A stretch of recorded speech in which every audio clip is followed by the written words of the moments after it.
Leading the charge, Tunku Abdul Rahman Putra Al-Haj unveiled the first reform agenda, marking a bold shift in Malaysia's governance.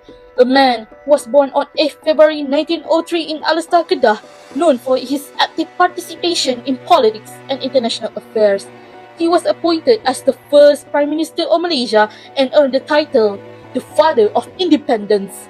His determination to achieve independence encouraged him to form Alliance Party, which assisted him to negotiate with the British government more effectively, as the major ethnic groups demonstrated support for self-rule.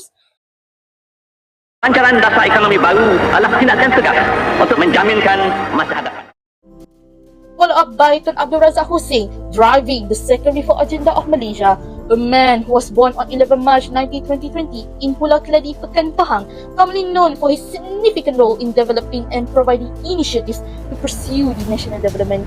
He was appointed as the second Prime Minister of Malaysia and entitled the Father of Development. During his period, socio-economic inequalities become the main problem as most people live in poverty due to the racial riot on 30 May 1969. The new economic policy was introduced by him in 1971 with two objectives: eradicating poverty among all Malaysians and restructuring society to break the economic gap between races, has effectively curbed the problem. We were told that he was just suffering from normal fever. Doctors were all sworn to secrecy. Rancangan-rancangan yang perlu dijalankan dengan segera bagi kebajikan rakyat semua. Tun Hussein On, who was the third Prime Minister of Malaysia, drive the third reform agenda, also known as the Father of Unity. His reform agenda, the National Unit Trust Scheme, was connected with the new economy policy, where economy foster unity among Malaysians. This scheme was launched on 20 April 1981 by the National Equity Corporation, aims to mobilize the saving of Bumiputra and instill saving habit among them. Besides, this scheme was proven helpful in raising Bumiputra capital on large scales, which later expanded to the establishment of the Bumiputra Unit Trust. Improving the economic reform agenda greatly helped in fostering economic equity that unite people from different races, religions and ethnics in Malaysia. So this time under the Look-East policy, we will be looking at the whole Japanese system of education, right from the kindergarten stage on to the higher education in the university. The nation's longest-serving Prime Minister, also known as the Father of Malaysian Modernization, Tun Dr. Mahathir Mohamad, drove far-reaching reform agendas that propel Malaysia into a new era of modernization. Born on 20 December 1925, a man who has been appointed twice as the Prime Minister of Malaysia, the Look-East policy, a reform agenda that encouraged Malaysians to adopt their economic and developmental achievements. He said in a speech at the launch of a book commemorating 40 years of the Look-East policy that he believes it is still a good and relevant policy for Malaysia.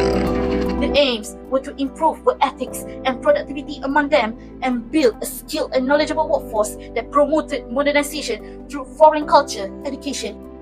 What is on your agenda, and realistically, how much can you accomplish in the next 5 months? I wanted to reform. People like the idea of reform. And I was not just responding to them because they need reform, but I think I sincerely feel that the judiciary needs reform, police force needs reform, and the anti-corruption agency too needs reform. I was not able to do it.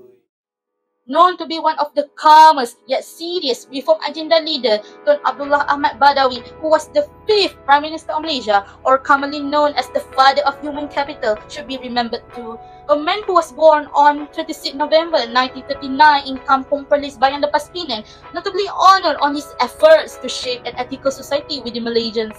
One of his reform agenda was establishing Malaysian Anti-Corruption Commission, an agency that has been tasked to investigate and prosecuting corruption in both the public and private sectors, aligned with his objective to form a well-behaved human capital in Malaysia. This commission existed since the 1st January 2009, playing its important role as a check and balance mechanism for good governance. With the Malaysian Anti-Corruption Commission, the government's transparency can be improved and build up public trust because the number of corruption cases gradually reduces throughout the years. Kerajaan telah mengambil keputusan untuk melanjutkan program Bantuan Rakyat Satu Malaysia dan memperluas lagi skop program ini kepada individu bujang. The most lovable reform agenda pioneer, Datuk Sri Najib Abdul Razak, was known for his efforts in transforming Malaysia into a prosperous country that covers almost every aspect, especially economy. A man who was born on 23rd July 1953 had been appointed as the 6th Prime Minister of Malaysia and received his title as the father of Malaysia's transformation due to his overwhelming efforts in achieving transformation. His most famous reform agenda, which was the Government Transformation Program, had 3 phases, starting from the first one until the third one for 20 years. We have seen the so-called reform agenda in many of the countries in Europe. It was a disaster. You assume that the elites have all the answers without even interacting with the masses. The current Prime Minister of Malaysia, Datuk Sri Anwar Ibrahim, is the latest reform agenda driver in Malaysia. A man who was born on 10 August 1947 has only one objective in his leadership, which is to introduce the concept of Malaysia Badani as a national policy.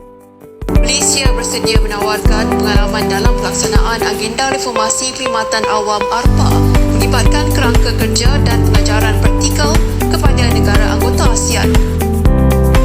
Malaysia's administration has been transformed through the leadings of Prime Minister's reform agendas that focus at enhancing efficiency, transparency and integrity. Digitalizations, technological innovation and capacity building empower public servants, creating a responsive, citizen-focused government that drives sustainable national development.